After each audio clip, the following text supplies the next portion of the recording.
News 24 घडामोडी, श्वास चालू घडामोडींचा। आमच्या उपजीविकेवर घाला घालू नका, श्रीराम मंदिर ट्रस्टच्या भाडेकरूंचे जिल्हाधिकाऱ्यांना साकडे। शेवगाव येथील श्रीराम मंदिर देवस्थान ट्रस्टच्या मालकीच्या गट क्रमांक 1313, 1314 व 1315 मधील दीर्घकालीन भाडेकरूंना 31 जुलै रोजी शेवगाव नगर परिषदेने बजावलेल्या नोटिशींमुळे व्यापाऱ्यांमध्ये चिंता निर्माण झाली आहे।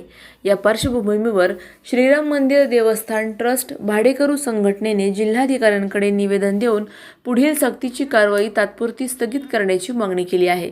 अनेक भाडेकरू गेल्या अनेक वर्षांपासून या जागांवर व्यवसाय करून कुटुंबाचा उदरनिर्वाह करत आहेत।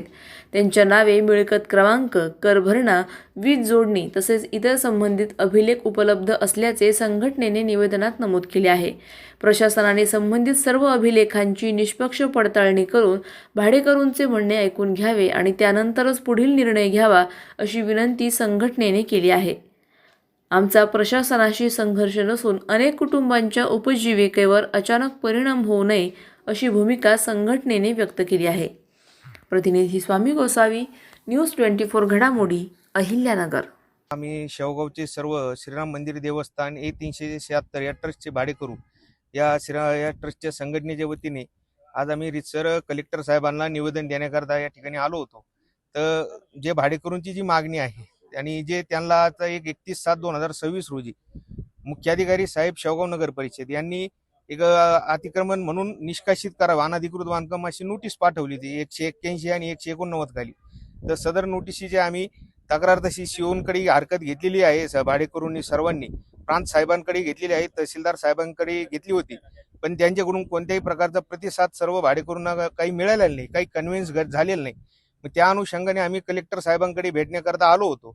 तर कलेक्टर साहेबांना हे सर्व दाखवलं। साहेबांचं स्वतःही म्हणणं आलं का महसूल प्रशासनाला वर्ग 3च्या देवस्थानच्या जागेमध्ये हस्तक्षेप करण्याचा कुठलाही अधिकार नाही, कारण it is a dispute of the tenant and occupant, म्हणजे मालकाचा आणि भाडेकरूचा हा संबंध आहे। तर यामध्ये ट्रस्टला म्हणजे सीओला कोणत्याही प्रकारचा अधिकार नाही आणि आमच्या ट्रस्टचा आणि आमच्या भाडेकरूंचं यांचं कोणत्याही प्रकारचं दुमत आणि काही डिस्प्यूट तिथं अस्तित्वात नाही।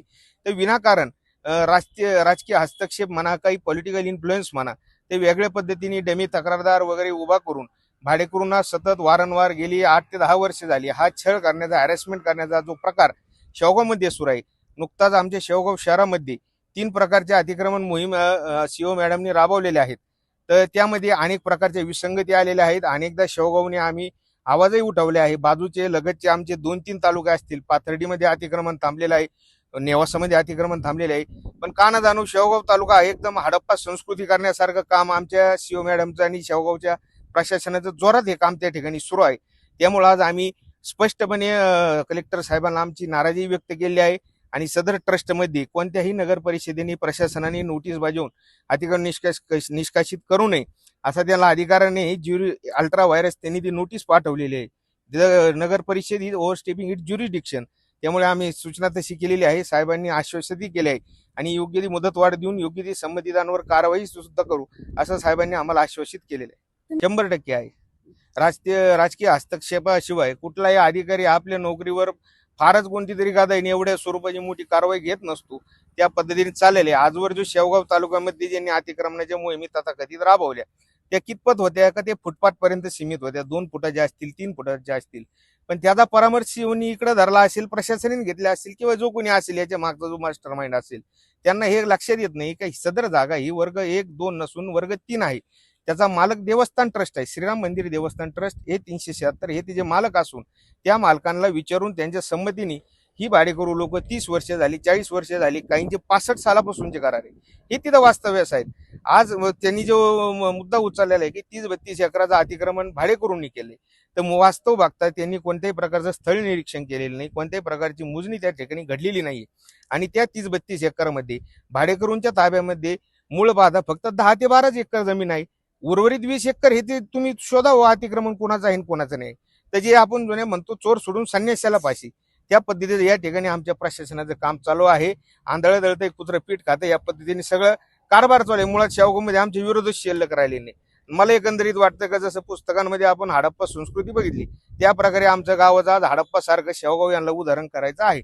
भूमिका आमची एकमेव असेल का न्यायिक असेल, संयुक्तिक असेल का आम्ही न्यायालय धरूनच योग्य त्या मार्गाने सन्मान्य न्यायालयामध्ये दाद मागणार. मग आम्ही शेवगावचे असेल, नगरचे असेल, गरज पडल्यास उच्च न्यायालय व त्याहूनही गरज पडल्यास सर्वोच्च न्यायालयात, मान्य न्यायालयात सुद्धा आम्ही दाद मागण्याचा आमचा अधिकार राखून ठेवलेला आहे आणि ती आम्ही तयारी ही दर्शवलेली आहे. संबंधित विषयानुसरून आम्हाला 3 तारखेला नोटीस आल्या नगर परिषदेचे. मुळात जून ते सप्टेंबर पर्यंत अतिक्रमण काढू नये हे शासकीय 2001 सालचा निर्णय आहे. सेक्शन 181 आणि 189 त्याचा जो उल्लेख आहे नोटीसमध्ये त्यानुसार बांधकाम परवान्याचाही विषय राहत नाही. परंतु ही सगळी गोष्ट ज्यावेळेस आम्ही शिवसेना उद्धव बाळासाहेब ठाकरे पक्षाचे माननीय जिल्हा प्रमुख राजेंद्रजी दळवी साहेब यांच्या कानावर घातली तर त्यांनी कलेक्टर साहेबांचा वेळ घेऊन आज आमची भेट घडवून आणली आणि कलेक्टर साहेबांनी अतिशय सकारात्मक असा आम्हाला विश्वास दिलेला आहे. धन्यवाद. अशाच बातम्यांचा आढावा घेण्यासाठी आजच आपल्या YouTube चॅनलला सबस्क्राईब करा. बातमी आवडल्यास लाईक करा आणि इतरांपर्यंत शेअर करा.